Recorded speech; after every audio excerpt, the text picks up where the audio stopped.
সূরা ফাতিহা 3 বার পাঠ করে হাতের মধ্যে ফু দিলে কি হয়, কি লাভ হয়।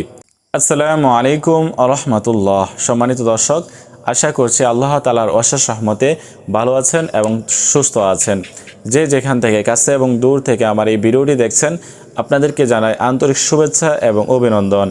সম্মানিত দিনী ভাই ও বোনেরা, আজকে আমি আলোচনা করব সূরা ফাতিহা 3 বার পাঠ করে হাতের মধ্যে ফু দিলে কি হয়, কি লাভ হয়, বা হাতের মধ্যে সূরা ফাতিহা 3 বার পাঠ করে ফু দিলে কি হয়, কি লাভ হয়, এই সম্পর্কে আমি আজকে আলোচনা করব।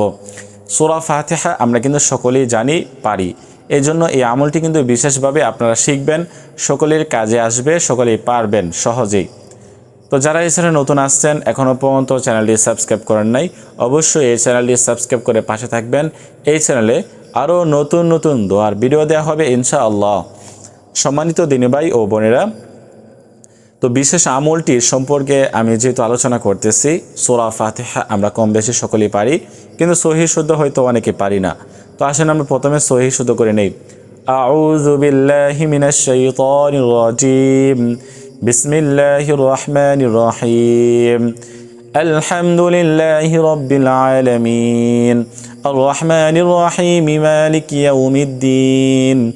إياك نعبد وإياك نستعين اهدنا الصراط المستقيم صراط الذين أنعمت عليهم غير المغضوب عليهم ولا الضالين।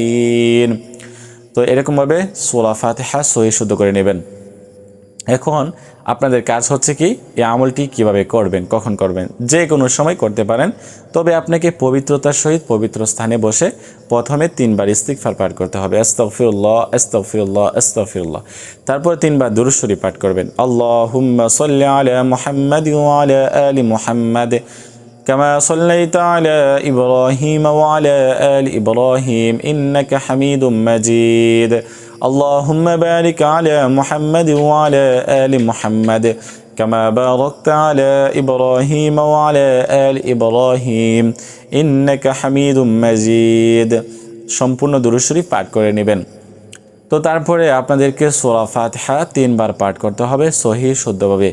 পাঠ করে শেষে 3 বার দুরূদ শরীফ পাঠ করে আপনি আপনার হাতের মধ্যে ফু দিবেন। ঠিক আছে, হাতের আঙ্গুলটা এভাবে রেখে আপনি এখানে 3টি ফু দিবেন। ফু দিয়ে আপনি ওই ব্যক্তির নাম, যে ব্যক্তিকে আপনি ভালোবাসেন, আপনার কাছে পেতে চান, আপনি তাকে মন দিল দিয়ে মানে অনেক ভালোবাসেন, তাকে ছাড়া আপনি বাঁচবেন না, কিন্তু তাকে আপনার কাছে আনতে চান বা ভালোবাসতে চান, সে যাতে আপনাকে ভালোবাসে, আপনার বাধ্য হয়, এই জন্য আপনি এই আমলটি বিশেষভাবে করতে পারেন। তার নাম নিয়ে এখানে 3টি ফু দিবেন।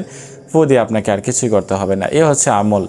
এই আমলটি আপনাকে লাগাতার 21 দিন পর্যন্ত করতে হবে আপনার প্রিয় মানুষের জন্য। যদি আপনি চান যে প্রিয় মানুষ আপনার কাছে আসুক, আপনাকে ভালোবাসুক, তাহলে এই আমলটি আপনারা বিশেষভাবে করতে পারেন যে কারোর জন্য। তো আপনারা আপনাদের মতামত অবশ্যই কমেন্ট বক্সে জানাবেন। কি আমল আপনারা বেশি বেশি চান অবশ্যই জানান। আজকের মতো এ পর্যন্তই। আল্লাহ হাফেজ।